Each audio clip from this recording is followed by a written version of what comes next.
ప్రియులారా, మనం చాలా కాలం నుంచి, కొన్ని నెలల నుంచి ఈ ప్రత్యక్ష గుడారమును గూర్చిన ధ్యానాలు చేస్తున్నాం. ప్రత్యక్ష గుడారంలో చాలా ధ్యానాలు చేసాం. అక్కడ స్క్రీన్స్ మీద ప్లాన్ వచ్చింది చూడండి, ప్రత్యక్ష గుడారం ప్లాన్ ఇది. ఈ ప్లాన్ చాలాసార్లు మీరు చూశారు. ఒకవేళ మరి ఒకసారి మరలా జ్ఞాపకం చేస్తాను. ఇది ప్రత్యక్షపు గుడారపు వెలుపలి ఆవరణపు ప్రాకారం. ఇది చుట్టూ ప్రాకారం లాంటిది. ప్రాకారం అంటే మరి సిమెంట్తోనూ ఇటుకలతోనూ కట్టింది కాదు, సన్నపు నార వస్త్రాలతో వేయబడిన ఒక ప్రాకారం లాంటిది ఇది. ఈ ప్రాకారం లోపల ఇదంతా కూడా వెలుపలి ఆవరణ అని పిలుస్తారు. వెలుపలి ఆవరణ. దీని అంతటికంటే ముందు ఈ ప్రత్యక్ష గుడారం అంటే ఏమిటంటే, దేవుడు ఇశ్రాయేలు ప్రజలు ఐగుప్తు దేశం నుంచి విడిపించబడి వాగ్దత్త దేశం వైపు ప్రయాణం చేస్తున్నప్పుడు, వారు ఇంకా అరణ్యంలో ఉండగానే ఆ ఇశ్రాయేలు ప్రజలు దేవునిని ఆరాధించుటకు, దేవుని సన్నిధిలో ఉండడానికి, దేవునితో ఆ ఇశ్రాయేలు ప్రజలు సహవాసం చేయడానికి దేవుడు ఏర్పాటు చేసిన ఒక తాత్కాలిక మందిరం అనుకోండి. ఎక్కడికి కావాలంటే అక్కడికి తరలించుకుని తీసుకుని వెళ్ళిపోయే మందిరం అది. ఆ మందిరం ఎలా నిర్మించాలో, ఏ కొలతలతో నిర్మించాలో, ఏది ఎక్కడుండాలో ఆ మందిరంలో అంతా చాలా తేటగా దేవుడే చెప్పాడు. అలాగూ చెప్పిన మీదట మోషే దాన్ని నిర్మించాడు. ఇది ప్రాకారం అయితే ఈ లోపల వెలుపలి ఆవరణ అని పిలుస్తాం. దీని అంతటినీ కూడా ఈ చుట్టూ ఉన్నది వెలుపలి ఆవరణ, కాంపౌండ్ అనుకోండి. అది ఔటర్ కోట్ అని పిలుస్తారు దీని అంతటిని. ఇప్పుడు ఇక్కడ చూడండి, తూర్పున ఇక్కడ గుమ్మం ఉంది. ఈ 2 డాట్స్ ఉన్నాయి. ఈ డాట్స్ మధ్యలో ఉన్నది తూర్పున గుమ్మం. ఇది ఈ గుమ్మంలో నుంచి ప్రవేశించినట్లయితే, ఈ వెలుపలి ఆవరణలోనికి ప్రవేశిస్తే మొట్టమొదటిగా ఎవరు ప్రవేశించిన వ్యక్తికి మొట్టమొదటిగా తారసపడేది ఇది బలిపీఠం. ఇది బలిపీఠం గురించి చాలా ధ్యానాలు చేసాం. మీకు జ్ఞాపకం ఉంటే, ఒకవేళ మీ మనసుల్లో లేకపోయినా మీ నోట్సుల్లో ఉంటే, కనీసం 13 ధ్యానాలు ఉంటాయి మీ దగ్గర. బలిపీఠం గురించి 13 ధ్యానాలు ఉంటాయి. 13 సందేశాలు ఈ బలిపీఠం గురించి ధ్యానం చేసాం. ఆ తర్వాత బలిపీఠాన్ని దాటి ఇంకా లోపలికి వెళ్తే ఇక్కడ ఎత్తడి గంగాళం ఉంది. ఇది గంగాళము అంటే మన ఇళ్లలో కూడా పూర్వకాలంలో గంగాళాలు ఉండేవి. గంగాళం అంటే నీరు పోసే పెద్ద పాత్ర. అంటే మన ఇళ్లలో బిందెలు ఉండేవి. తర్వాత ఇప్పుడు బిందెలు మానేసి బకెట్స్ వాడుతున్నాం. ఇంతకుముందు బిందెలు ఉండేవి. బిందెలతో పాటు ఇంకా పెద్ద పాత్ర కావాలంటే గంగాళాలు ఉండేవి. అలాంటి ఒక పెద్ద నీరు కలిగి ఉండే పాత్ర గంగాళం ఉంది ఇక్కడ. ఆ తర్వాత ఇది అసలు మందిరం, శాంక్చువరీ అంటారు. ఈ శాంక్చువరీలోనికి వెళ్తే ఇది పరిశుద్ధ స్థలం. ఈ శాంక్చువరీని 2 భాగాలుగా విభజించారు. ఇది పరిశుద్ధ స్థలం. ఈ లోపల ఇదేమో అతి పరిశుద్ధ స్థలం అంటారు. పరిశుద్ధ స్థలము, అతి పరిశుద్ధ స్థలం. ఈ పరిశుద్ధ స్థలంలో 3 ఉపకరణాలు ఉన్నాయి. 1 సముఖపు రొట్టెల బల్ల, 2 దీపవృక్షము, ఇది ధూపవేదిక. ఈ 3 ఉపకరణాలు ఉన్నాయి పరిశుద్ధ స్థలంలో. ఈ పరిశుద్ధ స్థలానికి, అతి పరిశుద్ధ స్థలానికి మధ్యలో తెర ఉన్నది. ఈ తెర లోపలికి వెళ్తే అతి పరిశుద్ధ స్థలం ఇది. ఈ అతి పరిశుద్ధ స్థలంలోనికి ప్రధాన యాజకుడు సంవత్సరానికి ఒక్కసారి మాత్రమే ప్రవేశించేవాడు. ఇక్కడ నిబంధన మందసం ఉండేది. నిబంధన మందసం దేవుని సన్నిధికి ప్రతీక. అలాంటి నిబంధన మందసం ఉండేది. ఇది ప్రత్యక్ష గుడారపు నమూనా. ఇది ప్రత్యక్ష గుడారం ప్లాన్. ఇంతవరకు మనం ఈ చుట్టూ ఉన్న ప్రాకారం గురించి ధ్యానం చేసాం, వెలుపలి ఆవరణ గురించి ధ్యానం చేసాం, గుమ్మం గురించి ధ్యానం చేసాం, అలాగే బలిపీఠం గురించి చాలా ధ్యానాలు చేసాం. ఇప్పుడు గంగాళము గురించి ధ్యానం చేయబోతున్నాం. ఈరోజు గంగాళం గురించి ధ్యానం చేయబోతున్నాం. దేవుని వాక్యం నుండి నిర్గమకాండము 30వ అధ్యాయము. నిర్గమకాండము 30వ అధ్యాయం 17వ వచనం నుండి 21వ వచనం వరకు ఉన్న వాక్య భాగాన్ని నేను చదువుతాను. దయచేసి మీరు జాగ్రత్తగా గమనించండి. ఆ వాక్య భాగంలో ఉన్న మాటలు, అందులో ఉన్న సంగతులు జాగ్రత్తగా గమనించాలని మనవి చేస్తున్నాను. నిర్గమకాండము 30వ అధ్యాయము 17 నుండి 21వ వచనం వరకు. మరియు యెహోవా మోషేతో ఇట్లనెను, కడుగు కొనుటకు నీవు ఇత్తడితో దానికొక గంగాళమును ఇత్తడి పీటను చేసి ప్రత్యక్షపు గుడారమునకు బలిపీఠమునకు నడుమ దానిని ఉంచి నీళ్లతో నింపవలెను. ఆ నీళ్లతో అహరోనును అతని కుమారులను తమ చేతులను కాళ్లను కడుగుకొనవలెను. వారు ప్రత్యక్షపు గుడారములోనికి వెళ్ళినప్పుడును సేవ చేసి యెహోవాకు హోమధూపము నర్పించుటకు బలిపీఠమునొద్దకు వచ్చినప్పుడును తాము చావక ఉండునట్లు నీళ్లతో కడుగుకొనవలెను. 21వ వచనం, తాము చావక ఉండునట్లు తమ చేతులను కాళ్లను కడుగుకొనవలెను. అది వారికి అనగా అతనికిని అతని సంతతికిని వారి తరతరములకును నిత్యమైన కట్టడగా ఉండును. ప్రత్యక్ష గుడారములో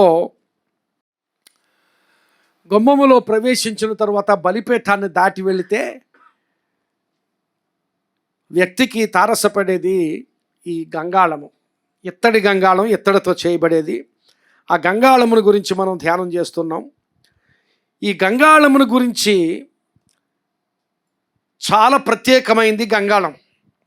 అంటే బలిపీఠం ప్రత్యేకమైంది కదంటే బలిపీఠం కూడా ప్రత్యేకమైందే, కానీ ఈ గంగాళమును గురించి ఇంకా ప్రత్యేకత ఏమిటో ఇప్పుడు మనం ధ్యానం చేస్తుండగా మనం తెలుసుకుంటాం. ఈ గంగాళమును గురించి చూస్తే ఈ పిక్చర్లో చూడండి, గంగాళము, ఇది బలిపీఠము. బలిపీఠం దాటిన తర్వాత ఇక్కడ గంగాళం ఉంది. ఆ గంగాళం ఉన్న స్థలము చాలా ప్రత్యేకమైనది. ఒక రకంగా చెప్పాలంటే నేను ఏమనుకుంటానంటే this is a special zone. ఈ జోన్ మనకు చాలా ప్రత్యేకమైంది. Very very special zone. ఇది చాలా ప్రత్యేకమైన స్థలం. ఈ ప్రత్యక్ష గుడారము అంతటిలో కూడా మనకు ఈ స్థలము చాలా ప్రత్యేకమైంది. అంటే మిగిలినంత ఇంపార్టెంట్ కాదని కాదు, అన్నిటికంటే కూడా మనకు చాలా ప్రత్యేకమైన స్థలము ఈ గంగాళము. చాలా ప్రత్యేకమైన స్థలం. ఈ ప్లేస్ చూడండి, చాలా చిన్నగా కనిపించవచ్చు. దాని స్థలం చాలా చిన్నగా కనిపించవచ్చు. Physically it is small, but theologically it is loaded. It is just loaded. స్థలాభావాన్ని బట్టి మనం చూస్తే చాలా చిన్నగా ఆ స్థలము చిన్నదిగా కనిపించవచ్చు, గంగాళం కూడా చిన్నదిగా కనిపించవచ్చు. వేదాంత పరంగా చూస్తే దానిలో దాగి ఉన్న విషయాలు చాలా అద్భుతమైనవి, చాలా గంభీరమైనవి. ఆ గంభీరమైన విషయాలు మనం తెలుసుకోవాలి. ఇప్పుడు గంగాళము, దాని స్థానమును గురించి మనం ధ్యానం చేద్దాం. ఈ గంగాళాన్ని ఇంగ్లీష్లో లేవర్ అని పిలిచారు. LAVER, లేవర్ అని పిలిచారు. The laver and its place. ఈ గంగాళము, దాని స్థానము. మరొకసారి ఆ పిక్చర్ చూపించమ్మా, ముందు చూపించిన పిక్చర్ చూపించమ్మా. ఇక్కడ చూడండి, గంగాళం ఎక్కడుందంటే ఇది బలిపీఠము. ఇదిగో ఇక్కడ గుమ్మం ఉంది, గుమ్మంలో ప్రవేశిస్తే ఇది బలిపీఠము. ఇది అసలు మందిరము, శాంక్చువరీ అంటారు. ఈ బలిపీఠానికి మందిరానికి మధ్యలో ఉంచబడింది ఈ గంగాళం. అది ఏదో ఎక్కడ అది అనుకూలమైంది కనుక అక్కడ పెట్టారని కాదు. మనం ఏదైనా ఒక వస్తువు ఇంట్లో సర్దుకుంటే అందంగా ఉండేటట్టో, లేకపోతే దాని పర్పస్ని బట్టో, దాని ఉద్దేశాన్ని బట్టో దాన్ని అక్కడ ఉంచుతాం. కానీ ఇక్కడ చూడండి, 18వ వచనంలో దేవుడే చెప్పాడు, ప్రత్యక్షపు గుడారమునకు బలిపీఠమునకు నడుమ దాన్ని ఉంచమన్నాడు. అంటే ఈ మందిరానికి, ఈ బలిపీఠానికి నడుమ మధ్యను దాన్ని ఉంచాలని దేవుడే చాలా స్పెసిఫిక్గా, చాలా ఖచ్చితంగా చెప్పాడు. అంటే దెర్ ఈజ్ సంథింగ్. దేవుడు అంత ఖచ్చితంగా అక్కడ ఉంచమన్నాడు అంటే చాలా ప్రత్యేకమైంది. అందుకనే that is a special zone for us. మనకు ఒక ప్రత్యేకమైన స్థానము అది మందిరమునకు బలిపీఠమునకు మధ్య ఉన్న ఈ గంగాళము. ఈ బలిపీఠము, గంగాళము, బలిపీఠం గురించి మనం చాలా ధ్యానాలు చేసాం. బలిపీఠం మీద బలి అర్పణలు అర్పించబడతాయి. యాజకులు బలి అర్పణలు అర్పిస్తారు బలిపీఠం మీద. ఒకవేళ ఒక భక్తుడు, ఒక విశ్వాసి, ఒక అర్పకుడు ఒక బలి పశువును తీసుకుని వచ్చి ఆ యాజకునికి అప్పగిస్తే, యాజకుడు అర్పకుని పక్షంగా, అర్పకుని తరపున ఆ బలి పశువును తీసుకుని వెళ్ళి బలి అర్పణ అర్పిస్తూ ఉంటాడు. అది జరుగుతూనే ఉంటుంది. ఆ బలి అర్పణలు నిరంతరము జరుగుతూనే ఉంటాయి. అలా జరిగే ప్రక్రియను గురించి ఆలోచన చేస్తే ఒక వ్యక్తినే తీసుకుంటే నేనే ఒక అర్పకుండా అంటే అర్పించేవాడిని, ఒక బలి పశువుని అర్పించాలి అనుకున్నాను. ఎందుకంటే నేను పాపం చేశాను గనుక ఆ పాపానికి నివృత్తి కలగడానికి, పాపము నా జీవితం నుంచి తీసివేసుకోవడానికి రక్త ప్రోక్షణ జరగాలి. రక్త ప్రోక్షణ జరగకుండా, రక్త ప్రోక్షణ లేకుండా పాప క్షమాపణ లేదు అని దేవుని వాక్యం చెబుతోంది. కనుక రక్త ప్రోక్షణ జరగాలి కనుక నా పాపం నుంచి నేను విడుదల పొందుకోవడం కోసం ఒక బలి పశువును తీసుకుని వెళ్ళి, ఆ బలి పశువును నా పాపములు ఒప్పుకుని ఆ బలి పశువును యాజకునికి అప్పగిస్తే నా పక్షంగా ఆ బలి పశువును ఆయన బలి అర్పించేవాడు. మరలా పాపం చేయకుండా ఉంటానా? మరలా అంటే పాపం చేయకుండా ఉండాలి, కానీ మానవుడు అలా ఉంటాడా? మరలా పాపం చేస్తాడు. మరలా పాపం చేస్తే మరలా ఇంకొక బలి పశువుని తీసుకుని వెళ్తాను, మరలా ఇంకొక బలి పశువుని తీసుకెళ్తాను. అది ఒక వ్యక్తి ద్వారా జరిగేది. మరి ఇశ్రాయేలు ప్రజలు ఎంతమంది ఉన్నారు? లక్షల మంది కోసం ఒక్కొక్క వ్యక్తే అన్నిసార్లు బలి పశువులు పదే తీసుకుని వెళ్తుంటే, లక్షల మంది ఇశ్రాయేలీయులు ఎన్ని బలి పశువులను తీసుకుని వెళ్తుంటారు, ఎన్ని బలి అర్పణలు జరుగుతూ ఉంటాయి. అది నిరంతరము జరిగే ప్రక్రియ. మీరు అలా అర్థం చేసుకోవచ్చు. ఎంతమంది వ్యక్తులు, అన్ని లక్షల మంది ఒక్కసారి కాదు, పాపం చేసిన ప్రతిసారి ఆ పాప నివృత్తి కలగాలి అని అపరాధ భావం ఎప్పుడైతే ఆ వ్యక్తిలో చోటు చేసుకుందో, నేను అపరాధం చేశాను అనే అపరాధ భావం కృంగజేస్తూ ఉంటుంది వ్యక్తిని. అపరాధ భావం కృంగజేసినప్పుడు ప్రతిసారి ఆ బలి పశువును తీసుకుని వెళ్ళడం, అలాగ లక్షల మంది బలి పశువులు తీసుకుని వెళ్తుంటే నిరంతరము జరిగే ప్రక్రియ. చివరికి ఆ బలిపీఠం మీద జరిగే బలి అర్పణల అంతిమ ఘట్టము యేసుక్రీస్తు ప్రభువులో నెరవేరినట్టుగా ఆ బలిపీఠమును గురించిన ధ్యానాల్లో మనం ధ్యానించాం. యేసుక్రీస్తు ప్రభు సిలువలో తన్ను తానుగా బలర్పించుకున్న స్థితిని బట్టి మనము ఇప్పుడు ఈ క్రొత్త నిబంధన సంఘ విశ్వాస స్థితిలో మనం బలి అర్పణలు అర్పించడం లేదు. ఎందుకంటే ఆయన నా కొరకు బలి అర్పించబడ్డాడు. కనుక ఇప్పుడు బలిపీఠము, గంగాళము, ఈ రెండు విషయాలు మనం చూసినట్లయితే, బలిపీఠం ఎందుకంటే బలి అర్పణ జరగడం కోసం.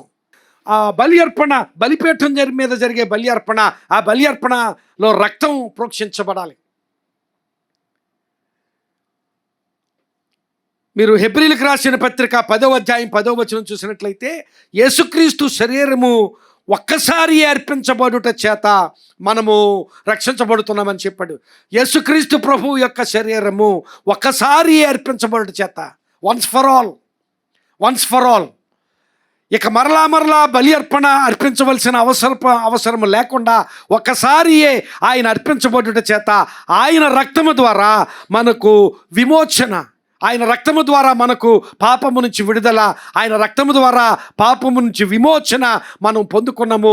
అది బలిపీఠం దగ్గర జరిగే ప్రక్రియ. అయితే అలాగూ బలిపీఠం మీద లేక శిలువ మీద యేసుక్రీస్తు ప్రభు చేసిన కార్యాన్ని బట్టి ఇక జరిగిపోయింది కనుక ఇక అంతేనా అంటే అంతే కాదు. అందుకనే దేవుడు బలిపీఠం తర్వాత అక్కడ గంగాళాన్ని ఉంచాడు. గంగాళము ఎందుకు అంటే ఆ గంగాళం కడగబడాలి. గంగాళము కడగబడుటకు సూచన. ఆ గంగాళంలో నీరుంటుంది. బలిపీఠం మీద రక్తము ఒలికించబడుతుంది, గంగాళములో నీరు. అక్కడ రక్తము, ఇక్కడ నీరు, ఈ రెండు విషయాల్ని గమనించాలి. ఈ నీరు కడగబడడానికి సూచన. ప్రియులారా గమనించాలి. ఒకసారి యేసుక్రీస్తు ప్రభు నా కొరకు సిలువలో బలి అర్పించబడ్డాడు అని ఆయన సిలువకు మనంగా అప్పగించుకున్న తర్వాత, అప్పగించుకోవడం ద్వారా మనం అంగీకరించబడ్డాం దేవుని చేత. ఆ తరువాత ఇక ఏ మాలిన్యం అంటుకొనకుండా మనం ఉంటున్నామా అంటే, ఏదో ఒక మాలిన్యం దినదినము మన ఆలోచనల్లోనో, నేను శరీరంతో పాపం చేయడం లేదు అనొచ్చు, కానీ ఆలోచనలో, మన మాటలో, దేనిలోనైనా మన మాటల్లోనేమిటి, మన ఆలోచనలోనేమిటి, మన నడతలోనేమిటి, దేనిలోనైనా మాలిన్యం అంటుకోవచ్చు. ఆ మాలిన్యం నుంచి దినదినము కడగబడాలి. ఈ కడుగుబడుట అనేది నిరంతరము జరిగే ప్రక్రియ. మరలా బలి అర్పణ అర్పించనక్కర్లేదు నీవు, కానీ దినదినము ఆ నీటితో కడగబడాలి. గంగాళములో నీటితో. ప్రియులారా గమనించాలి, ఈ గంగాళము గమనించాలి. అక్కడ ఆ ప్రత్యక్ష గుడారంలో ఆ బలిపీఠం మీద యాజకులే బలి అర్పణలు అర్పించేవారు. బలి అర్పణ అర్పించే యాజకుడు ఒకవేళ ఉదయమే ఆ ప్రత్యక్ష గుడారానికి వచ్చినప్పుడు చాలా చక్కగా డ్రెస్ చేసుకుని వచ్చి ఉండొచ్చు. కానీ బలి అర్పణలు అర్పించే యాజకుడి డ్రెస్సు అలాగే ఉంటుందా? అలాగే ఉండదు.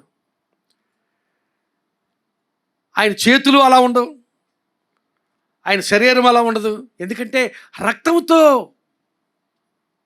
ఆ చేతులు, కాళ్ళు, తన శరీరము, తన వస్త్రాలు రక్తముతో తడిచి ఉంటాయి. ఇప్పుడు మందిరంలోనికి వెళ్ళాలి అంటే ఈ యాజకుడు ఏం చేయాలంటే, ఆ బలి అర్పణ అర్పించిన తర్వాత అక్కడికి వెళ్ళి ఆ గంగాళం దగ్గర తన చేతులు, కాళ్ళు కడుక్కుంటేనే కానీ మందిరంలో ఒకసారి ఆ పిక్చర్ చూపించమ్మా. కడుక్కుంటేనే కానీ ఆ మందిరంలో ప్రవేశించడానికి వీలు లేదు. ఇక్కడ చూడండి, బలి అర్పణ ఇక్కడ అర్పిస్తాడు. బలి అర్పణ ఇక్కడ అర్పించిన తర్వాత ఈ మందిరంలోనికి వెళ్ళాలి అంటే ఈ బలి అర్పణ అర్పించి సరాసరి మందిరంలోనికి వెళ్ళడానికి వీల్లేదు. ఈ బలి అర్పణ అర్పించిన తర్వాత యాజకుడు ఇక్కడికి వచ్చి చూడండి, ఇక్కడ యాజకుడు ఉన్నాడు. ఆ యాజకుడు అక్కడ తను కడుక్కోవాలి. కడుగు కొనకుండా మందిరంలోనికి, దేవుని సన్నిధిలోనికి వెళ్ళడానికి వీల్లేదు. ఒకసారి యేసుక్రీస్తు ప్రభువు నీ కొరకు, నా కొరకు సిలువలో బలియాగముగా అర్పించబడ్డాడు. దాన్ని నీవు అంగీకరించావు. నీవు ఆ సిలువకి నిన్ను నీవు అప్పగించుకున్న తర్వాత దినదినము నీవు కడగబడడానికి సూచనగా ఆ కడగబడకుండా దేవుని సన్నిధిలో నీవు చేరలేవు. దేవునికి దగ్గరగా నీవు వెళ్ళలేవు. గమనించాలి, బలిపీఠం మీద అర్పించబడే అర్పణ ద్వారా, రక్తము చిందించబడుట ద్వారా ప్రాయశ్చిత్తం జరుగుతుంది. పాపానికి ప్రాయశ్చిత్తం జరుగుతుంది. పాపము నుండి విడుదల కలుగుతుంది. ఆ తరువాత గంగాళము దగ్గర నీటితో కడుగుబడుట ద్వారా పవిత్రపరచబడతాం. మాలిన్యము నుండి పవిత్రపరచబడతాం. ఈ రెండు అద్భుతమైన ప్రక్రియలు ప్రియులారా గమనించాలి. అందుకనే హెబ్రీలకు రాసిన పత్రిక 10వ అధ్యాయం 22వ వచనంలో మంచి మాటలు ఉన్నాయి. ఆ మాటలు చూడాలి ఖచ్చితంగా. మీరు బైబిల్స్ తెరచి చూడండి. స్క్రీన్ మీద రాదు మీకు అది. ఈ బైబిల్స్ తెరచి చూడండి.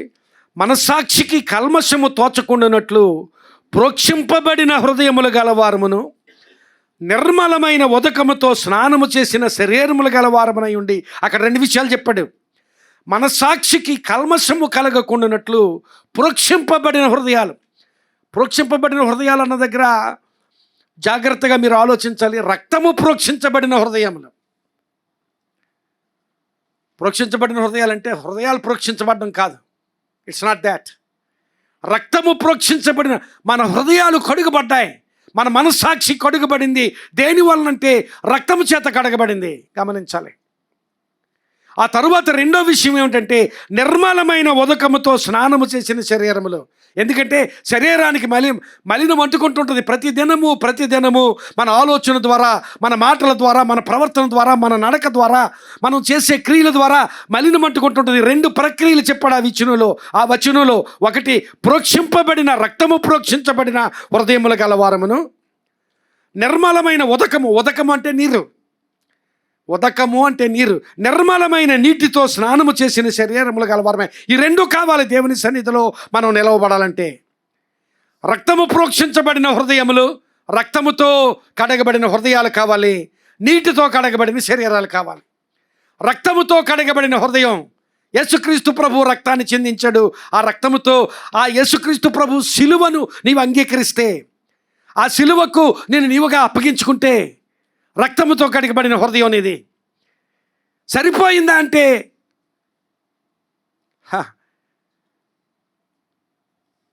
ఎలా సరిపోదో చెప్తున్నాను చూడండి.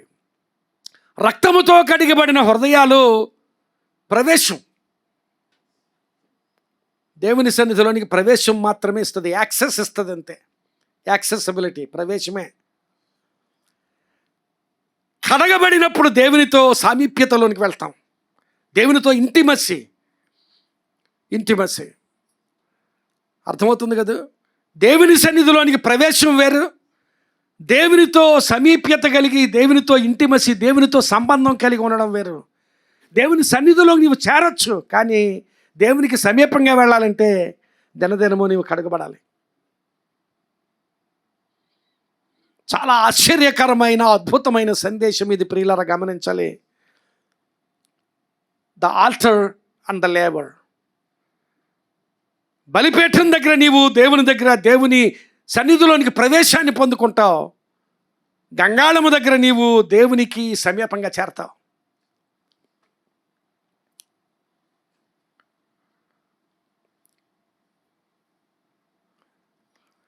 ఇప్పుడు మన ఊరికి ఎవరైనా ఒక ప్రైమ్ మినిస్టరో లేకపోతే చీఫ్ మినిస్టరో వచ్చారనుకోండి, ఆ మీటింగ్కి వెళ్తాం. ఎక్కడ ఉంటాం మనం? మీటింగ్లో ప్రవేశమే మనకి, అంతే కదా? ఆ స్టేజ్ మీదకి వెళ్ళి లేకపోతే ఆయనకి షేక్ హ్యాండ్ ఇచ్చి మాట్లాడే అవకాశం ఒకవేళ ఎవరికైనా ఉండొచ్చు, అందరికీ ఉంటుందా? సమీపంగా వెళ్ళి ఆయనతో కలిసి తిరిగేవాళ్ళు కొంతమంది ఉంటారు, కానీ దూరంగా ప్రవేశం, మీటింగ్లోకి ప్రవేశం అంటే ఎక్కడో దూరంగా ఉంటాం, నేను వెళ్ళాను అనిపించుకుంటాం అంతే. కానీ ఆయనతో సమీపం అని, ఆయనతో సామీప్యత, ఆయనతో సంబంధం, ఆయనతో కలిసి ఉండడం, అది గంగాళం కలుగు చేస్తుంది. ఇప్పుడు బలిపీఠం ఎంత ప్రాముఖ్యమైందో, బలిపీఠం ప్రవేశాన్ని ఇస్తుంది, ఎంట్రీ టికెట్ అది బలిపీఠం. కానీ దేవునితో సమీపంగా సంబంధం కలిగి, దేవునికి దగ్గరగా చేరి, దేవునితో సమీపంగా ఆయనతో సంబంధం కలిగి జీవించడంలో గంగాళం దగ్గరికి చేరాలి. గంగాళంతో ఒక నీటితో నీవు కడుగబడాలి, నీటితో కడగబడాలి. పాత నిబంధన కాలంలో బలిపీఠం దగ్గర బలి అర్పణలు నిరంతరము జరుగుతూనే ఉండి, కానీ క్రొత్త నిబంధనలో మనకు ఒక్కసారియే క్రొత్త నిబంధనలో బలి అర్పణ ఒక్కసారియే జరిగింది. ఆ ఒక్కసారియే జరిగిన ఆ బలి అర్పణ ద్వారా దేవుని సన్నిధిలోనికి మనం ప్రవేశం పొందుకుంటున్నాం. కానీ గంగాళములో జరిగే ప్రక్రియ, కొనసాగే ప్రక్రియ ఎప్పుడు కొనసాగుతూ ఉండాలి. It has to continue. ఎందుకంటే దినదినము మాలిన్యం అంటుకుంటూనే ఉంటుంది. ఆ మాలిన్యము నుండి మనము కడుగుబడుతూ ఉండాలి. బలిపీఠం దగ్గర నీతిమంతులుగా తీర్చబడతాం, గంగాళం దగ్గర పవిత్రపరచబడతాం. ఇక్కడ జస్టిఫికేషను, శాంక్టిఫికేషను డాక్ట్రిన్స్ వచ్చాయి. గంగాళం బలిపీఠం దగ్గర ఒక దేవుని వాక్యంలో ఒక మాట ఉంటుంది, కాగా విశ్వాసము ద్వారా. ఒకసారి రోమీలకు రాసిన పత్రిక 5వ అధ్యాయం 1వ వచనం చదివితే, రోమా పత్రిక 5వ అధ్యాయము 1వ వచనం చదివితే అక్కడ ఈ మాటలు ఉంటాయి. కాబట్టి విశ్వాసం మూలమున మనము నీతిమంతులుగా తీర్చబడి మన ప్రభు అయిన యేసుక్రీస్తు ద్వారా దేవునితో సమాధానము కలిగి ఉందము. నీతిమంతులుగా తీర్చబడతాం. నీవు నీతిమంతుడువా అంటే కొంతమంది క్రైస్తవులు భయపడతారు నేను నీతిమంతుడిని అని చెప్పడానికి. నన్ను అడిగితే నేను చెప్తాను, ఎస్ నేను నీతిమంతుడిని అని చెప్తాను. ఎందుకు అంటే నా జీవితాన్ని బట్టి కాదు, నన్ను ఆయన సిలువలో రక్తముతో కడిగి నీతిమంతుడిగా చేశాడు. ఆయన చేసిన కార్యం అది, నా జీవితం గురించి కాదు. నీవు నీతిమంతుడు అంటే ఎస్ నేను నీతిమంతుడినే, ఎందుకంటే because Christ has done it. ఆయన కార్యం చేశాడు కనుక నేను నీతిమంతుడిని. నీవు పవిత్రుడు అంటే నేను పవిత్రుడు కాదు, పవిత్రతలోనికి నేను నడిపించబడుతున్నాను. దినదినము పవిత్రుడిగా చేయబడుతున్నాను. నీతిమంతుడు అంటే నీతిమంతుడిని, ఎందుకంటే ఇక్కడ చూడండి, విశ్వాసము ద్వారా మనము నీతిమంతులుగా తీర్చబడ్డాం. ఆయన యందు విశ్వాసము ద్వారా ఆయన సిలువలో నా కొరకు మరణించడు, సిలువలో నా కొరకు రక్తం కార్చాడు. ఆ రక్తముతో నేను విమోచన పొందాను, ఆ రక్తముతో పాపము నుంచి విడుదల పొందాను అనే నమ్మిక ద్వారా, ఆ విశ్వాసం ద్వారా నేను నీతిమంతుడిగా తీర్చబడ్డాను. ఆ విశ్వాసం నీకుంటే నీవు నీతిమంతుడువు, నీతిమంతురాలవు. ధైర్యంగా నేను నీతిమంతుడిని అని చెప్పగలగాలి. అయితే పవిత్రుడు అంటే, పరిశుద్ధుడు అంటే పరిశుద్ధతలోనికి నేను నడిపించబడుతున్నాను. ఆ పవిత్రతలోనికి నేను నడిపించబడుతున్నాను. దినదినము నా మాలిన్యాన్ని నేను కడుగుకొనుట ద్వారా మరలా పాపములోనికి చేరకుండా ఆ మాలిన్యాన్ని కడుగుకొనుట ద్వారా పవిత్రుడిగా చేయబడుతున్నాను. Justification and sanctification. ఆ అతి పరిశుద్ధ స్థలంలోకి వెళ్ళేసరికి, అక్కడికి వెళ్ళిన తర్వాత, దేవుని సన్నిధిలోకి వెళ్ళిన తర్వాత అప్పుడు గ్లోరిఫికేషన్ వస్తుంది.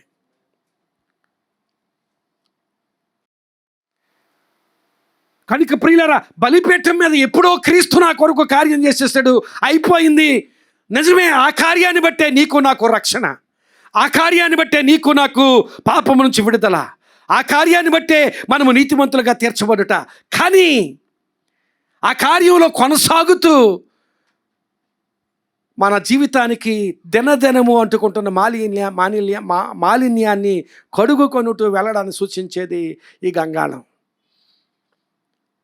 దానిని బట్టి గంగాళం ఎంత ప్రాముఖ్యమైందో మన జీవితాల్లో, బలిపీఠం ఎంత ప్రాముఖ్యమైందో, బలిపీఠం మీద జరిగే ప్రక్రియ ఒకసారి జరిగిపోయింది, అది అంగీకరించడం చాలా ప్రాముఖ్యం. అదెంత ప్రాముఖ్యమో గంగాళము దగ్గర మనం దినదినము కడగబడడం అనేది. ప్రియుల గమనించాలి, ఈ బలిపీఠము దగ్గర జరిగిన ప్రక్రియ ద్వారా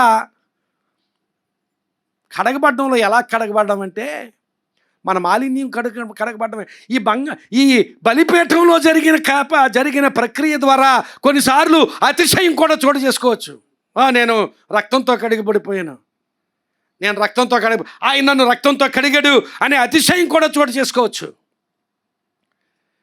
ఆ బలిపీఠం దగ్గర బలి అర్పించిన ఆ యాజకుడు ఆ రక్తం మరకలే అతిశయంగా అనిపించవచ్చు అతనికి. ఎందుకంటే నేను ఆ బలి అర్పణ అర్పించాను, ఆ రక్తపు మరకలే అతిశయంగా అనిపించవచ్చు. కానీ దేవుడు ఏం చెప్పాడు? Wash yourself there. అతిశయం కడుక్కో, అక్కడ నీ పాప నీ మరకలు, నీ మాలిన్యం అంతా కడుగుకో. కొన్నిసార్లు ఏ రకమైన మాలిన్యమైన అయి ఉండొచ్చు, అది అతిశయమైన అయి ఉండొచ్చు, లేక మరేదైనా అయి ఉండొచ్చు. అతిశయాన్ని నీవు కడుక్కోవాలి.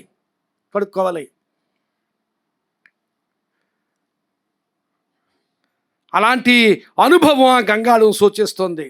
ఆ గంగాళం స్థానం ప్రత్యేకంగా పెట్టాడు దేవుడు అక్కడ. బలిపీఠం దాటిన వెంటనే గంగాళం, ఎందుకంటే అక్కడ కడగబడాలి. మందిరానికి వెళ్ళాలి అంటే కడగబడకుండా దేవుని సన్నిధిలోనికి, నీవు దేవుని శాంక్చువరీలోనికి, ఆ పరిశుద్ధ స్థలంలోనికి నీవు చేరలేవు. బలిపీఠం దగ్గర నీవు ప్రవేశం పొందుకుంటావు దేవుని సన్నిధిలోనికి. గంగాళం దగ్గర నుంచి నీవు దేవుని సామీప్యతలోనికి, దేవునికి సమీపంగా చేరగలుగుతావు. ఇప్పుడు చూడండి, మరలా 18వ వచనం, మూలవాక్యంలో 18వ వచనం, నిర్గమకాండము 30వ అధ్యాయం 18వ వచనంలో మూలవాక్యం, ప్రత్యక్షపు గుడారములకు బలిపీఠమునకు నడుమ దానిని ఉంచి దానిని నీళ్లతో నింపాలట. అందులో ఏం వేయాలి? నీళ్లు వేయాలి. దానిని నీటితో నింపాలి. 19-20వ వచనం కూడా, వారు ప్రత్యక్షపు గుడారంలోనికి వెళ్ళినప్పుడు సేవ చేసి యెహోవాకు హోమధూపమును అర్పించుటకు బలిపీఠమునొద్దకు వచ్చినప్పుడు తాము చావక ఉండినట్లు నీళ్లతో కడుగు కొనవలెను. యాజకులు కడుక్కోవాలా నీటితో. 2 సార్లు నీళ్ల గురించి ప్రస్తావించాడు అక్కడ. యాజకులు వారు కడుక్కోవాలి. గమనించాలి, నీరు, ఆ నీటి యొక్క ఆవశ్యకత, నీటి యొక్క ప్రాముఖ్యత అక్కడ దేవుని వాక్యంలో మనకి కనిపిస్తుంది. నీరు ఎందుకు అంటే కడగబడడానికి. నీవు కడగబడాలి. నీరు లేకుండా నీవు కడగబడలేవు. ఆ నీటితో నీవు కడగబడాలి. శిలువ బలి అర్పణ పాప ప్రాయశ్చిత్తం జరిగితే దినదినము కడుగుట మాలిన్యం తొలగించుకోవడానికి సూచన. యాకోబు పత్రిక 1వ అధ్యాయము 27వ వచనం చూస్తే, యాకోబు పత్రిక 1వ అధ్యాయం 27వ వచనంలో ఈ మాటలు ఉన్నాయి. తండ్రి అయిన దేవుని ఎదుట పవిత్రమును నిష్కళంకమునైన భక్తి ఏదనగా, దిక్కులేని పిల్లలను, విధవరాండ్రను వారి ఇబ్బందులో పరామర్శించుట. అది బ్రాకెట్ చేద్దాం. దిక్కులేని పిల్లలు వారిని పరామర్శించుట అనేది బ్రాకెట్ చేద్దాం. ఇప్పుడు అవసరమైంది కాదు అది. తండ్రి అయిన దేవుని ఎదుట పవిత్రమును నిష్కళంకమునైన భక్తి ఏదనగా, ఇహలోక మాలిన్యము తనకు అంటకుండా తను తాను కాపాడుకొనుటయే. అది కడుక్కోవడం. ఇహలోక మాలిన్యము తనకు అంటుకొనకుండా దినదినము కడుగుకొనుట, కాపాడుకొనుట, ఆ విషయాన్ని గమనించాలి. దినదినము జరగవలసిన ప్రక్రియ. ప్రియులారా గమనించాలి, ఈ గంగాళము ఇప్పుడు బలిపీఠం దగ్గర జరగవలసిన ప్రక్రియ జరిగిపోయింది. ఇప్పుడు దానికోసం నీవు నేను ఏం చేయాలంటే, ప్రభువా నీవు నా కొరకు సిలువలో బలియాగంగా అర్పించబడ్డావు, నేను నీ సిలువ యాగాన్ని అంగీకరిస్తున్నాను ప్రభువా, నేను నీ సిలువకు అప్పగించుకుంటున్నాను, నేను దేవునికి అప్పగించుకోవడమే. కానీ తరువాత జరగవలసిన ప్రక్రియ చాలా ఆవశ్యకత. మన జీవితాల్లో జరగవలసిన ప్రక్రియ అది. మన జీవితాల్లో మనం చేయవలసిన ప్రక్రియ అది. దాని ఆవశ్యకత దినదినము పెరుగుతూనే ఉంటుంది. ప్రియులారా గమనించాలి.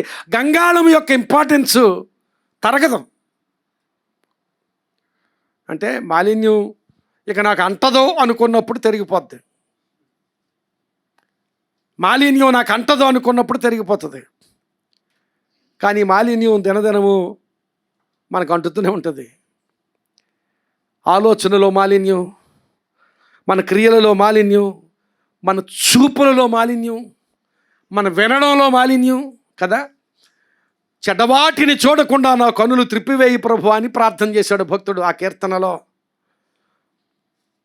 అప్పుడు బైబిల్ రాసేటప్పుడు వినడం ద్వారా కూడా పాపం చేస్తాడు మానవుడని అప్పుడు అంది ఉండదు వాళ్ళకి కదా. చెడ్డవాటిని చూడకుండా నా కన్నులు త్రిప్పివేయి ప్రభువా. ఈరోజు పెద్దవారేమిటి చిన్నవారేమిటి ఏం చూస్తున్నామంటే చెడ్డవాటినే చూస్తున్నాం. మాలిన్యం అంటుకుంటుంది. ఏం చూస్తున్నాం?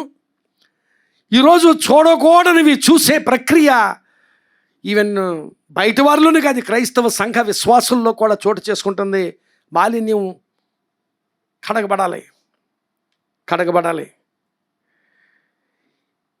ప్రియులారా గమనించాలి, ఈ గంగాళము యొక్క ఆవశ్యకత దినదినము పెరుగుతూనే ఉంది.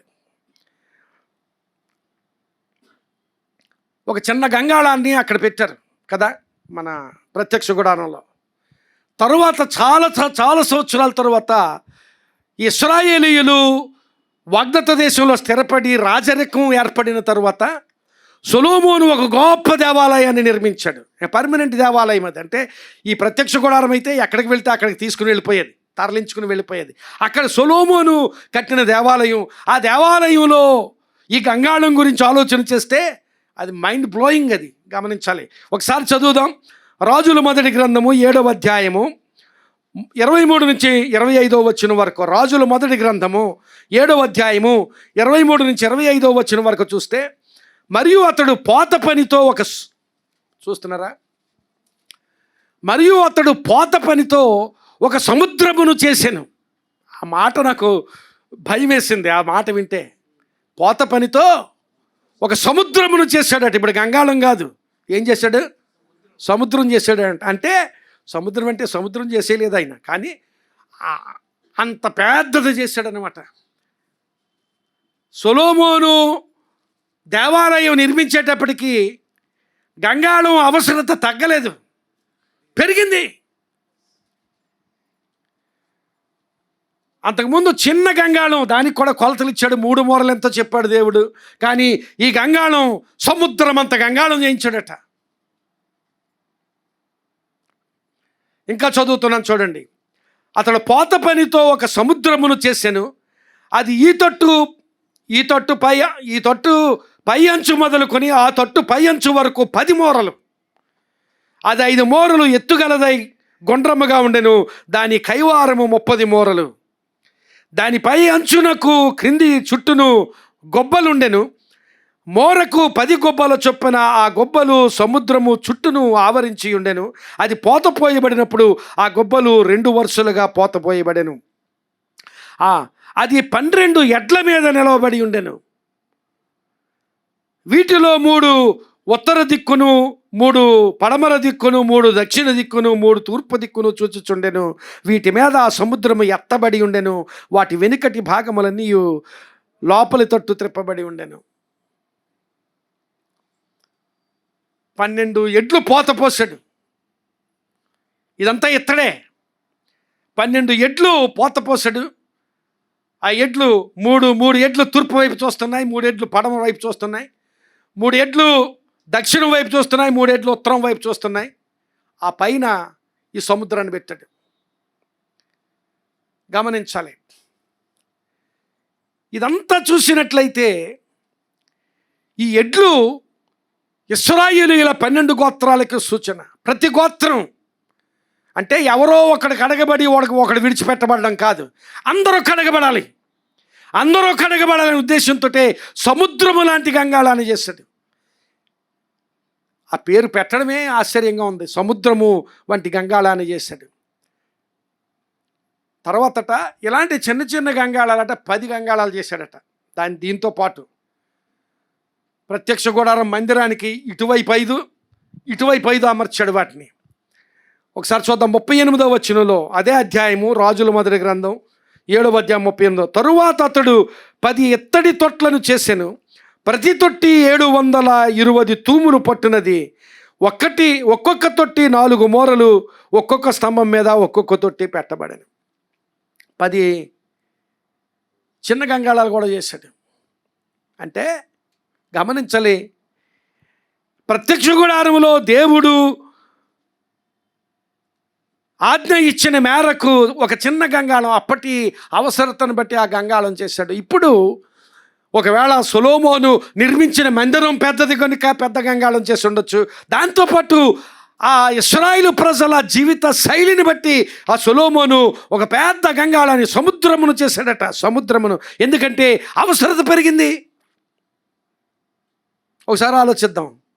సొలొమోను ఆ దేవాలయాన్ని నిర్మించి చాలా సంవత్సరాలు అయింది కదా.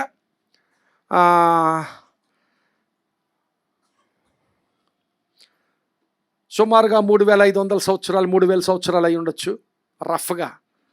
ఏమండి, ఆ ప్రత్యక్ష గుడారంలో గంగాళం, ఒక చిన్న గంగాళం నుంచి కొన్ని వందల సంవత్సరాల తర్వాత సొలొమోను నిర్మించినప్పుడు సముద్రం చేయవలసి వచ్చింది. ఇప్పుడు మనం ఏం చేయాలి? మహాసముద్రం చేయాలేమో. మనం ఏం చేయాలి? సముద్రం పోయింది, మహాసముద్రం చేయలేమో కదా. అప్పటి నుంచి ఇప్పటికీ ఆ అవసరత పెరిగి ఉంటుంది అనుకుంటున్నారా, తగ్గి ఉంటుంది అనుకుంటున్నారా? తప్పకుండా పెరిగి ఉంటుంది. ఒక్కొక్క జీవితంలో ఆలోచించినా పెరిగి ఉంటుంది, సామూహికంగా ఆలోచించినా పెరిగి ఉంటుంది. ఆ అవసరత పెరిగింది. గంగాళంలో నీరు, ఆ అవసరత పెరిగింది. ప్రియులరా, మన జీవితాల్లో ప్రతి రంగంలోనూ మనం కడగబడాలి. ప్రియులరా, గమనించాలి, ప్రతి రంగం, every area of our lifes should be washed by this water. ప్రతి రంగం, మన ఆలోచనలు కడగబడాలి, మన చూపు కడగబడాలి, మన మాటలు కడగబడాలి, మన క్రియలు కడగబడాలి, మన నడక కడగబడాలి, ప్రతి రంగం కడగబడాలి. ప్రియులారా, గమనించాలి. ఒకసారి చూద్దాం. మార్కు సువార్త 7వ అధ్యాయము 4వ వచనంలో ఒక మాట ఉంటుంది. మార్కు సువార్త 7వ అధ్యాయము 4వ వచనం నేను చదువుతున్నాను.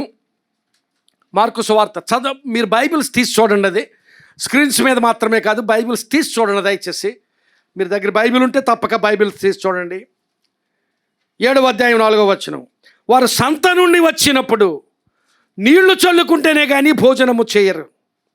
ఇదియుగాక గిన్నెలను, కొండలను, ఇత్తడి పాత్రలను నీళ్లతో కడుగుట మొదలగు అనేక ఆచారములను వారు అనుసరించేవారు.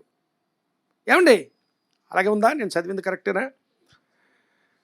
వారు సంత నుండి వచ్చినప్పుడు నీళ్లు చల్లుకుంటేనే కానీ భోజనం చేయరు. ఇదియుగాక, భోజనం చేయడానికి చేతులు కొడుకోవడం అది ఒక మంచిది. ఇదియుగాక గిన్నెలను, కొండలను, ఇత్తడి పాత్రలను నీళ్లలో కడుగుట మొదలుగా అనేక ఆచారములు వారు అనుసరించేవారు. నీళ్లలో కడుగుట అన్న దగ్గర బాప్తిస్మం అనే మాట ఉంది.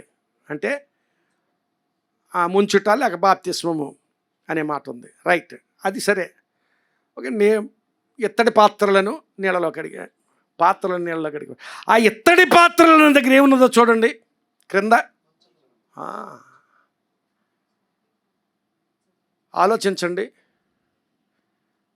మంచములు కడగబడాలి. చాలా కాలం క్రితం నేను యూనివర్సిటీలో స్టూడెంట్గా ఉన్నప్పుడు మా గురువు గారు నేను ఆయనకు చాలా ప్రియమైన వాడిని, ఆయన నాకు ప్రియమైన వాడు, చాలా క్లోజ్గా ఉండేవాళ్ళు. మా గురువు గారు ప్రొఫెసరు. ఒకసారి కూర్చుని ఆయన రూమ్లోనే, ఆయన ఆఫీస్లో కూర్చున్నాం, మేమిద్దరమే ఉన్నాం. వెడ్డింగ్ కార్డు ఒకటి వచ్చింది ఆయనకి. ఏదో వివాహ ఆహ్వాన పత్రిక వచ్చింది. ఆయన బైబిల్ తెలుసు కానీ ఆయనకి యేసుక్రీస్తు ప్రభువుని అంగీకరించలేదు. క్రిస్టియన్ మ్యారేజ్ ఇన్విటేషన్ వచ్చింది. ఇన్విటేషన్ ఓపెన్ చేసి చూశాడు. చూసి చదివేసి ఇలా విసిరాడు టేబుల్ మీద. విసిరి, అబ్బాయి నువ్వు భక్తుడు కదా, దాని మీద వాక్యం చదువు అన్నాడు. అంటే నన్ను భక్తుడు సరదాగా ఆయన నువ్వు భక్తుడు అంటే సర్టిఫికెట్లో మా ఫ్రెండ్స్ అందరూ ఒకవేళ క్రిస్టియన్గా ఉండేది, నేను ఒక్కడనే క్రిస్టియన్, నా సర్టిఫికెట్లో నేను క్రిస్టియన్ అని ఉండేవాడు, అందుకని నన్ను భక్తుడు అని పిలిచేవాడు ఆయన. మంచిదే, వాక్యం చదువు అన్నాడు. చూశాను, వివాహం అన్ని విషయంలో ఘనమైనది ఆ వాక్యం ఉంది సార్ అన్నాడు. ఆ తర్వాత మొక్క ఏరేంటి మీ వాళ్ళు అన్నాడు. పాన్పు నిష్కళంకమైనది, ఆ తర్వాత మొక్క ఏరేంటి అన్నాడు. నేను ఆలోచించి, ఆహ్వాన పత్రికలో ఇబ్బందిగా ఇబ్బెట్టుగా ఉంటుందని ఒకవేళ వేయరేమో అంటే, అదేం కాదులే, అంత సీన్ లేదు మీకు అన్నట్టు. అర్థమైంది కదా ఎంత సీరియస్గా ఆలోచించవలసిన విషయమో. ఆహ్వాన పత్రికలో ఆ ప్రస్తావన అంత బాగుండదేమో అని వేయరేమో సార్ అన్నాను నేను. అంటే అదేం కాదులే మీకు అంత సీన్ లేదన్నాడు. కరెక్ట్గా అదే మాట అన్నాడు ఆయన. పాన్పు నిష్కళంకమైనది అన్నంత సీను మీ క్రైస్తవ సంఘానికి లేదన్నాడు.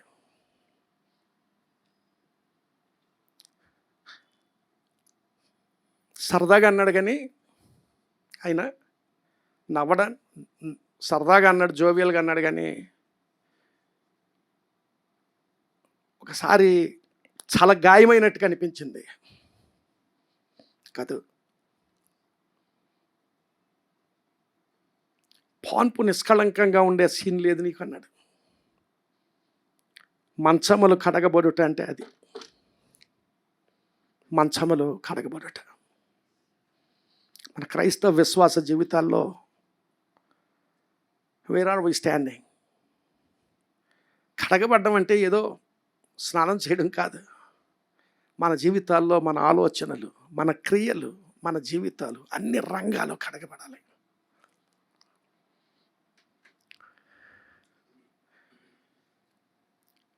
కొరింథీయులకు రాసిన మొదటి పత్రిక 6వ అధ్యాయం 11వ వచనంలో, మీలో కొందరు అట్టివారై ఉంటిరి కానీ ప్రభువైన యేసుక్రీస్తు నామమునను మన దేవుని ఆత్మయందును మీరు కడుగబడి పరిశుద్ధపరచబడిన వారై. కడుగుబడడం అంటే కడుగుబడుతూ ఉండగా మనం పరిశుద్ధపరచబడుతూ ఉంటాం. దినదినము పరిశుద్ధపరచబడుతూ ఉంటాం. కడగబడాలి. గంగాళంలో నీరు, ఆ నీటితో ఏం కడగబడాలంటే అన్నీ కడగబడాలి. మన జీవితాల్లో అన్ని రంగాలు కడగబడాలి. ఏం చూస్తున్నాం, ఏం మాట్లాడుతున్నాం, మన నడత అంటే నడక కాదు, నడత అంటే ప్రవర్తన, మన కాండక్ట్, కనిపించే కాండక్ట్ కాదు. కాలేజ్ ప్రిన్సిపల్ కాలేజీ నుంచి బయటకు వచ్చేసేటప్పుడు కాండక్ట్ సర్టిఫికేట్ ఇస్తాడు, సాటిస్ఫాక్టరీ అనో, గుడ్ అనో, ఎక్సలెంట్ అనో. ఏమిటి ఆ కనిపించే కాండక్ట్ కాదు నేను అనేది. కనిపించని నీ దేవునికి నీకు మధ్య ఉన్న ఒకవేళ దేవుడే ఆ సర్టిఫికేట్ నీకు ఇవ్వాలంటే, ఒక కాలేజ్ ప్రిన్సిపల్ నీవు కాలేజీ నుంచి బయట నుంచి వచ్చేటప్పుడు ఆ కాలేజ్ ప్రిన్సిపల్ నీకు ఇచ్చే సర్టిఫికెట్ దేవుడే నీకు ఇవ్వాలి అంటే ఈరోజు ఏమిస్తాడు నీ గురించి? What certificate God gives about you? నీ కాండక్ట్ గురించి, నీ నడత. కడగబడదామా? ఈరోజు అలా కడగబడాలని నన్ను కడుగు ప్రభువా, నేను కడుక్కుంటున్నాను, నీ సిలువను నేను అంగీకరిస్తున్నాను, నా జీవితంలో అన్ని రంగాలు నేను కడగబడి వెళ్ళాలని ఆశపడుతున్నాను. దేవుని సన్నిధిలో నిర్ణయం చేసుకుందాం. 18, 19, 20 వచనాలు మూలవాక్యంలో వచనాలు చదువుతున్నాను. ప్రత్యక్షపు గుడారమునకు బలిపీఠమునకు నడుమ, మూలవాక్యం నిర్గమకాండం 30వ అధ్యాయము 18, 19. ప్రత్యక్షపు గుడారమునకు బలిపీఠమునకు నడుమ దాని నుంచి నీళ్లతో నింపవలను. ఆ నీళ్లతో అహరోనును అతని కుమారులను తమ చేతులను కాళ్లను కడుగు కొనవలను. వారు ప్రత్యక్షపు గుడారములోనికి వెళ్ళినప్పుడు సేవ చేసి యెహోవాకు హోమధూపము నర్పించుటకు బలిపీఠమునొద్దకు వచ్చినప్పుడును తాము చావక ఉండునట్లు నీళ్లతో కడుగు కొనవలెను. చావక ఉండునట్లు నీళ్లతో కడుగు కొనవలెను. ప్రియులారా, ఈ నీళ్లతో కడగడం అనేది ఎఫెసీ పత్రికలో ఆ పౌలు చెబుతాడు, మనము వాక్యమును ఉదకము చేత స్నానము చేయాలని. ఒకసారి ఎఫెసీ పత్రిక 5వ అధ్యాయము 26, 27 వచనాలు చూస్తే అక్కడ ఈ మాటలు ఉన్నాయి. సంఘము కళంకమైనను ముడతయైనను అట్టిది మరి ఏదైనను లేక పరిశుద్ధమైనది గాను నిర్దోషమైనది గాను మహిమగల సంఘము గాను ఆయన తన ఎదుట దానిని నిలవబెట్టవలనని వాక్యముతో ఉదక స్నానము చేత దానిని పవిత్రపరుస్తున్నాడు. పవిత్రపరిచి పరిశుద్ధపరచుటకై దాని కొరకు తన్ను తాను అప్పగించుకున్నప్పుడు రక్తం చేత మనల్ని విమోచించాడు. ఆ తరువాత వాక్యం ఇచ్చాడు మనకి. ఎందుకంటే ఆ వాక్యమను ఉదకము చేత, వాక్యం అనే నీటి చేత మనం పవిత్రపరచబడాలి, మనం పరిశుద్ధపరచబడాలి.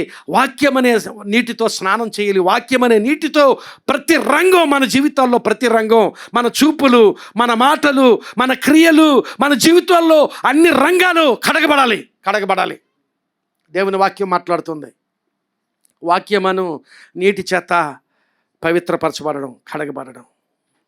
ప్రియులారా, గమనించాలి. నికోదేము యేసుక్రీస్తు ప్రభు దగ్గరికి వచ్చాడు. రాత్రి వేళ దగ్గరికి వచ్చి, అయ్యా నీవు దేవుని దగ్గర నుంచి వచ్చిన బోధకుడు అని మేము ఎరుగుదుము అన్నాడు.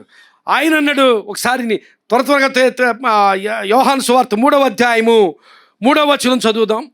అందుకు యేసు అతనితో, ఒకడు క్రొత్తగా జన్మించితేనే కానీ అతడు దేవుని రాజ్యమును చూడలేడని నీతో నిశ్చయముగా చెప్పుచున్నాను. ఒకడు క్రొత్తగా జన్మించాలి, దేవుని రాజ్యాన్ని చూడాలంటే క్రొత్తగా జన్మించాలి.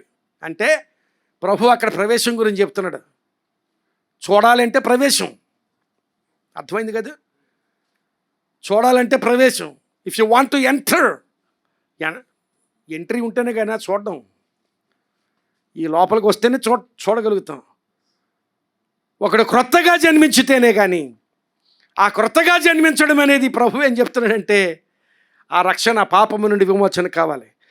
మరలా క్రొత్తగా జన్మించడం ఏంటయ్యా, మరలా నా తల్లి గర్భం నుంచి నేను మరలా పుట్టగలనా అని ప్రశ్నించినప్పుడు 5వ వచనంలో మరలా చెప్పాడు, ఒకడు నీటి మూలముగాను ఆత్మ మూలముగాను జన్మించితేనే కానీ దేవుని రాజ్యంలో అప్పుడు చెప్తున్నాడు.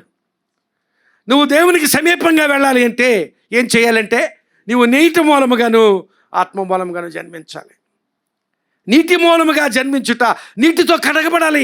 వాక్యమనే ఉదకముతో, వాక్యమనే నీటితో మనం కడగబడాలి. వాక్యం మనల్ని కడుగుతుంది.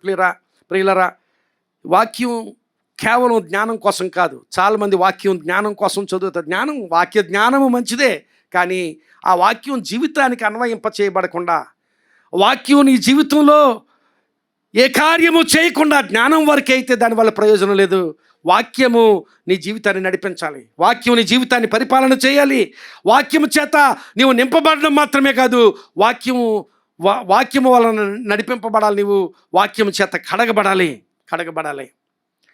వాక్యం చేత కడగబడడం అంటే మనకు అనుకూలమైన రీతిలో కడగబడడం కాదు. ఒకసారట ఒక పాస్టర్ గారు క్షమాపణ గురించి ప్రసంగం చేస్తున్నాడట. క్షమాపణ గురించి ప్రసంగం చేసి ఆయన చివరి పాయింట్ ఏంటంటే శత్రువులను సైతం క్షమించాలి అని ప్రసంగం ముగిస్తూ సంఘానికి ఒక కాల్ ఇచ్చాడు, ఒక పిలిపిచ్చాడు. ఎంతమంది శత్రువులను క్షమించాలని నిర్ణయం చేసుకున్నారు ఈరోజు అంటే ఇంకా ప్రసంగం ముగుస్తుంది.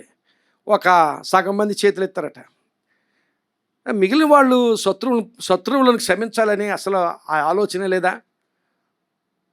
శత్రువులను క్షమించాలని అనుకోవడం లేదా? మీరు అనుకుంటే ప్రార్థన చేయాలనుకుంటున్నాను. ఎంతమంది అనుకుంటున్నారంటే మళ్ళా ఒక 80% మంది ఎత్తారు. అంతకుముందు ఒక 50% ఎత్తారు, ఇప్పుడు 80%, ఇంకా 20% ఉండిపోయారు. ఏమ్మా, కనీసం ఒక ఆలోచన లేదా? నిర్ణయం చేసి శత్రువులను ప్రేమించాలని, శత్రువులను క్షమించాలని దేవుని, నా మాట కాదు దేవుడు మాట్లాడుతున్నాడు, దేవుని మాటకి విధేయత చూపించలేరా అంటే అందరూ చేతులు ఎత్తారట. కానీ ఒక పెద్ద ఆమె అక్కడెక్కడో కూర్చొని ఆమె ఒక్కతే మాత్రం చెయ్యట్లేదట.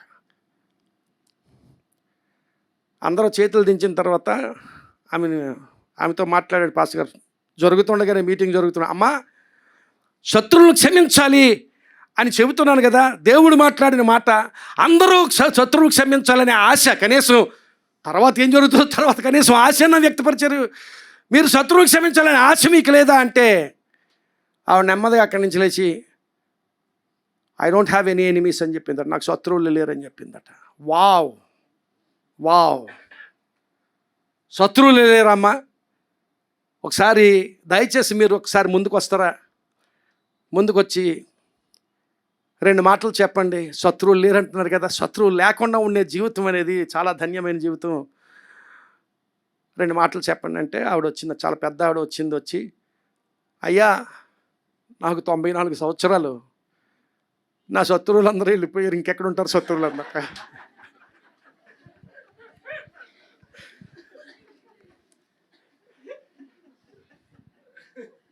వాక్యం బాగా పనిచేసింది కదా ఆవిడికి. వాక్యాన్ని అన్వయింప చేసుకోవడం అంటే అలాగ అన్వయింప చేసుకుంటాం. ఎలా మనకు అనుకూలంగా, మనకు పనికొచ్చేటట్టుగా అన్వయింప చేసుకుంటాం. ఈ దినాన్ని దేవుడు మనతో మాట్లాడుతూ ఉండగా దేవుని వాక్యం చేత కడగబడడం అనేది ప్రతి రంగంలో, ప్రతి విషయంలో. అందుకనే 119వ కీర్తన 9వ వచనంలో యౌవనస్తులు దేని చేత తమ నడతను శుద్ధి చేసుకొందరు. దేని చేత తమ నడతను ఆ శుద్ధి దేనికంటే నడక కాదు, నడత. నడత అంటే కాండక్ట్, ప్రవర్తన. నడక వేరు, నడత వేరు. తమ నడతను శుద్ధి చేసుకోండి. నడకను శుద్ధి చేసుకోవడం కాదు. నడకను శుద్ధి చేసుకోవాలంటే నైకి షూ వేసుకోవచ్చు కదా. నడకను శుద్ధి చేసుకోవడం కాదు, నడతను శుద్ధి చేసుకొనుట. యౌవనస్తులే కాదు, పెద్దవారైనా ముసలివారైనా ఎవరైనా తమ నడతను శుద్ధి చేసుకోవాలంటే దేనితో శుద్ధి చేసుకోగలరంటే దేవుని వాక్యం చేత కడగబడడం ద్వారానే. ఈరోజు దేవుడు నీతో మాట్లాడుతున్నాడు. దేవుని వాక్యం చేత కడగబడట. చివరిలో ఒక వచనం చూపించి నేను ముగిస్తాను. యెషయా గ్రంథము 55వ అధ్యాయము 10-11 వచనాలు చూసినట్లయితే అక్కడ ఈ మాటలు ఉన్నాయి. అందరూ తెరవండి ఆ మాటలు, లేక ఆ స్క్రీన్స్ మీద వస్తున్న మాటలు చూడండి. దేవుడు మాట్లాడుతున్న మాటలు. వర్షమును హిమమును ఆకాశము నుండి వచ్చి అక్కడికి ఎలాగూ మరలక భూమిని తడిపి విత్తువానికి విత్తనమును భుజించువానికి ఆహారమును కలుగుటకై అది చిగిర్చి వర్ధిల్లునట్లు చేయును, అలాగే నా నోట నుండి వచ్చు వచనము ఉండును. వర్షం పడింది అనుకోండి భూమి మీద. ఆ వర్షం భూమి మీద పడినప్పుడు ఆ భూమి వర్షాన్ని పీల్చుకుంటుంది కదా. వర్షం భూమిలోనికి ఇంకుతుంది. ఇంకినప్పుడు ఆ భూమి ఫలాన్ని ఇస్తుంది.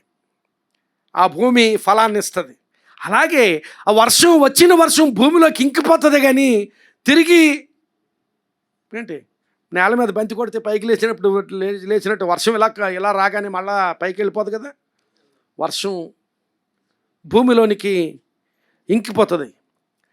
అదే చెప్తున్నాడు. హిమమును అంటే వర్షమును హిమమును ఆకాశము నుండి వచ్చి, హిమం అంటే మంచు, వర్షం కానీ మంచు కానీ ఆకాశము నుండి వచ్చి అక్కడికి లేక ఆకాశమునకు ఎలాగూ మరలక భూమిని తడిపి విత్తువానికి విత్తనమును భుజించువానికి ఆహారము కలుగుటికై అది చిగిర్చి వర్ధిల్లునట్లు చేయును, అలాగే నా నోట నుండి వచ్చు వచనము ఉండను. దేవుని వాక్యం అలా ఉండాలట.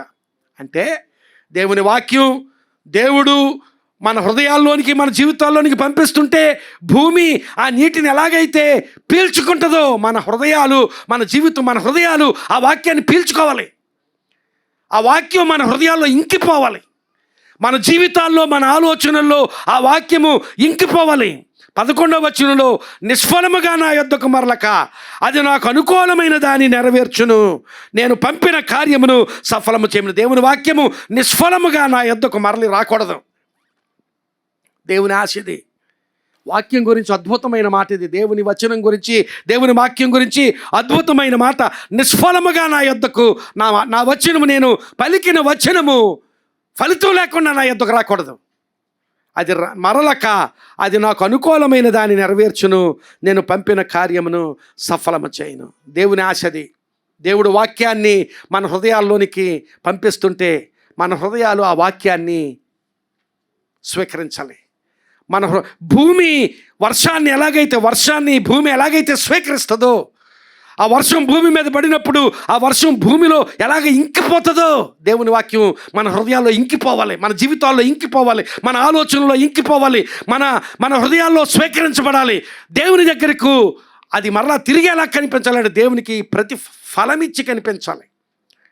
ఇదిగో ప్రభా, నీ వాక్యాన్ని నేను స్వీకరించాను, నీ వాక్యం నా జీవితంలో భాగమైపోయింది. ప్రియులారా, ఆ వర్షం భూమి మీద పడిన తర్వాత భూమిలో భాగమైపోద్ది. ఆ వర్షం దేవుని వాక్యం నీ హృదయంలోనికి వెళ్తే, నీ జీవితంలోకి వెళ్తే, నీ జీవితంలో భాగమైపోవాలి. దేవుని వాక్యం నీ హృదయంలో భాగమైపోవాలి, నీ ఆలోచనలో భాగమైపోవాలి, నీ ప్రవర్తనలో భాగమైపోవాలి, నీ మాటలో భాగమైపోవాలి, నీ నడతలో నీ కాండక్ట్లో, నీ బిహేవియర్లో భాగమైపోవాలి. అలాగూ దేవుని వాక్యం చేత కడగబడడానికి సూచనగా ఆ గంగాళం దగ్గర చేరదామా ఈవేళ మనం అందరం?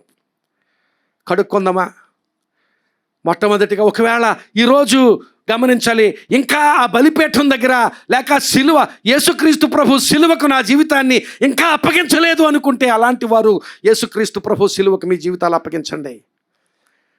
నేను ఇంతకుముందే రక్షించబడ్డాను, నేను విమోచన పొందాను, పాప క్షమాపణ పొందాను అన్నవారు ఉన్నట్లయితే, ఇదిగో గంగాళం దగ్గర చేరుదాం. నేను కూడా గంగాళం దగ్గర చేరవలసిందే, నీవు ఆ గంగాళం దగ్గర చేరవలసిందే. కడుక్కుందాం మన జీవితాలు, మన ఆలోచనలు కడుగుదాం. మన హృదయం మనతో మాట్లాడుతుంది. ఏ విషయంలో మనం కడగబడాలో మనకు తెలుసు. మన హృదయం మనతో మాట్లాడుతుంది, ఫలానా విషయంలో నీవు కడగబడాలి, ఫలానా విషయంలో నీవు కడగబడాలి. మన హృదయం మనతో మాట్లాడుతూ ఉండగా మన జీవితాలు కడుక్కుందాం, కడగబడి ఇక్కడి నుంచి వెళ్దాం. దేవునికి సమీపంగా వెళ్ళాలంటే, దేవునితో ఇంటిమసీ కావాలంటే కడగబడాలి. బలిపీఠం దగ్గర జరిగిన ప్రక్రియ సరిపోదు, నీవు గంగాళం దగ్గరికి చేరి కడగబడాలి. ప్రార్థన చేసుకుందాం. దయచేసి తల్ల వంచండి.